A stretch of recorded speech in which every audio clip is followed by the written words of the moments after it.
이 조선을 세운 분들이 역성혁명을 해 가면서까지 1000년 동안 불교를 하고 살았던 조선반도, 한반도 사람들을 종법제도라는 유교로 정말 무섭게 바꿉니다. 네. 사찰을 3000개 있던 사찰을 태종하고 세종이 30개를 줄입니다.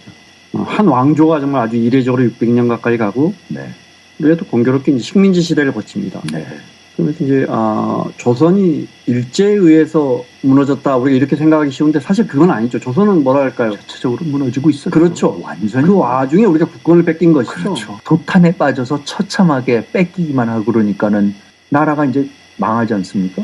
그럼 나라 국권을 뺏기는데 나라 뺏긴 지 9년 만에 1910년에 국권 뺏기고 1919년 9년 만에 3.1운동이 일어납니다. 국권 회복운동이죠. 네. 만세운동이죠.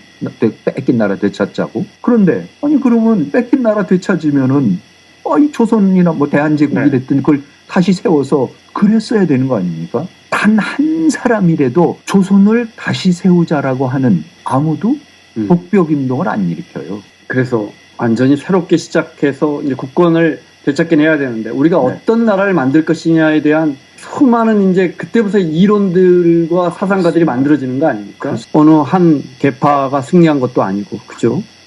뭐 또 사실 해방이 우리 힘으로 된 것도 아니었고. 저는 한국 사회가 우리 역사가 너무나 고통스럽잖아요. 네. 너무나 수치스러웠었고.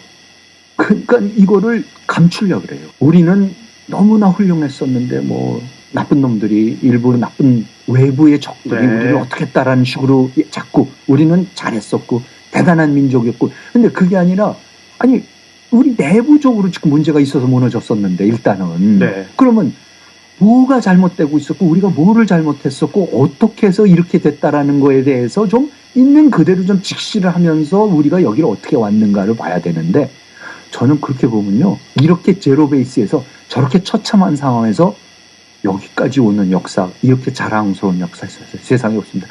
더 직시를 해서 보기 시작하면은 더 자랑스러운 역사가 네. 됩니다. 그 조선이 멸망하고 우리가 만들어가고 있는 이 근대 국가는 전혀 다른 인간형입니다. 조선 사람하고도 다른 인간형. 네.